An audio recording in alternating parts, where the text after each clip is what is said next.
and very committed, because I think that it is going to happen, as the President said tonight in his speech.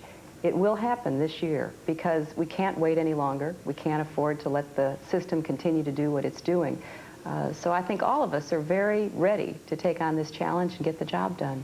You know, you've been working hard already to introduce this plan to people, sell the plan to people. Do you have any fun with this, or is it all just hard work? It looks to be very hard work. Well, it is, but it's also fun, because I have met so many wonderful people all around the country. I have been in the living rooms of farm families talking about healthcare problems. I've been sitting on loading docks talking to people who've told me their issues, and I've spent lots of time with doctors and nurses and others who've given me the ideas that are in this plan about what we could do and how we could do it better. And I have fun seeing people who really care, being involved in solving problems instead of just wringing their hands and talking about how terrible things are. So it's been a great experience for me. I want to talk about some of the details, but first, let me run down a checklist, and if you will, this would be very short.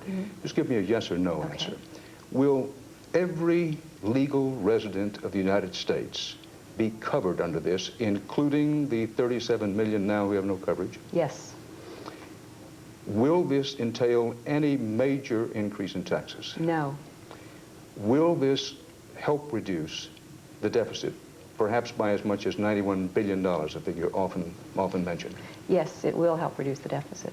And will all of this be accomplished without reducing the quality of health care to Americans? Yes, it can be done. And the reason it can be done is because, as the President pointed out, leading experts like Dr. Koop know that we spend billions of dollars inefficiently and wastefully already.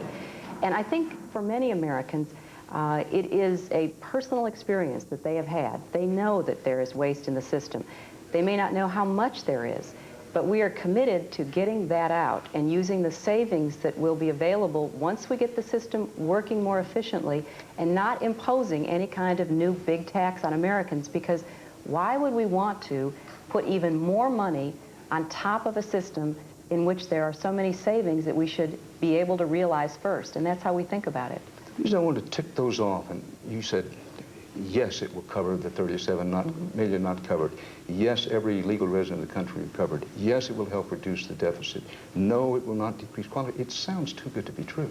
Well, I think that it may, because we're not used to what other countries take for granted, Dan, and I think that's been one of the biggest surprises to me.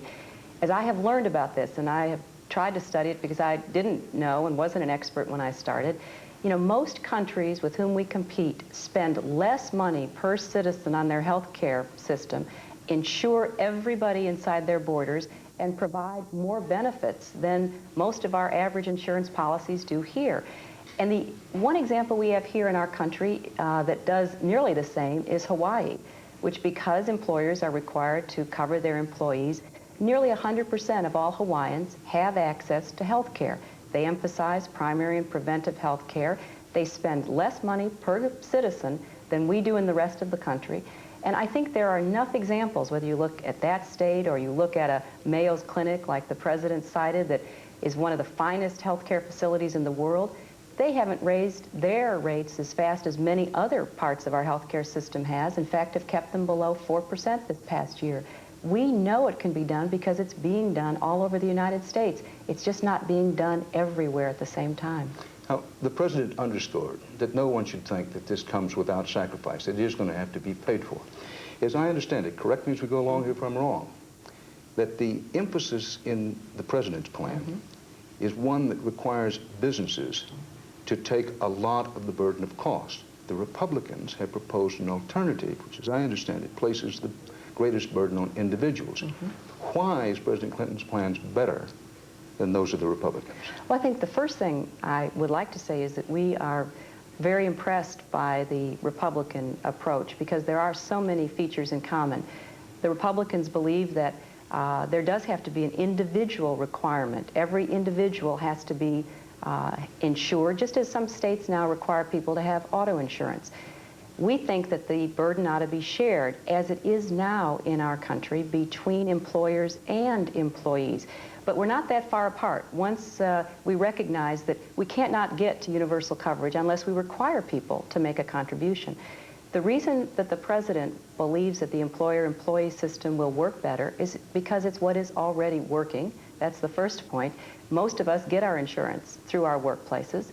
Secondly, because there are many businesses now that are bearing the full load because of those businesses that are not making any contribution. Many employees who are bearing the full load because other employees aren't making any contribution at all.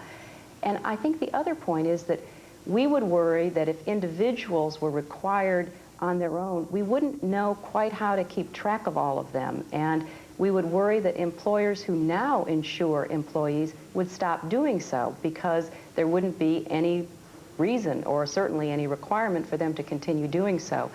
But I'd like to stress the way those two approaches are similar, and we will be working with the Republicans on their proposal and sharing all of the details behind ours. The real bottom line is we want everybody in the system, we want everybody insured, and we want to spread that burden fairly so that every person has some kind of contribution to take responsibility for their health care. All right, a lot of negotiation has to be done. And the President has said it, you have said it in so many words, that this isn't written in stone. But what is non-negotiable?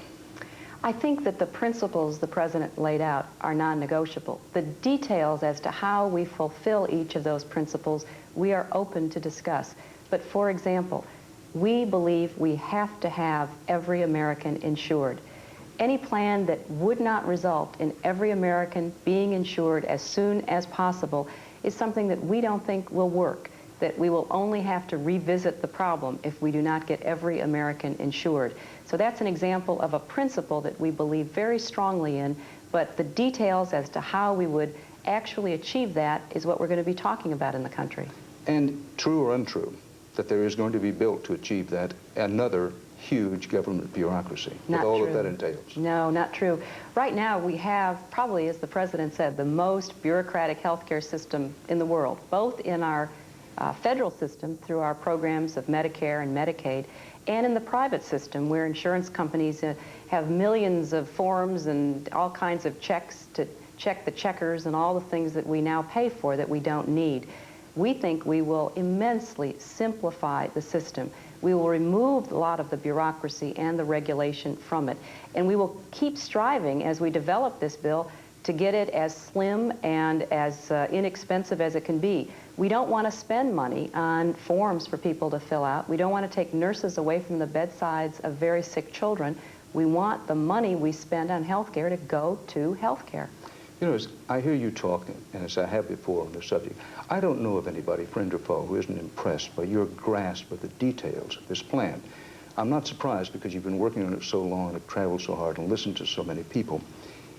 Is it possible, and I'm asking here for a candid opinion, that when this gets through, whether it passes or not, that we will reach the point where a first lady, any first lady, can be judged on the quality of her work?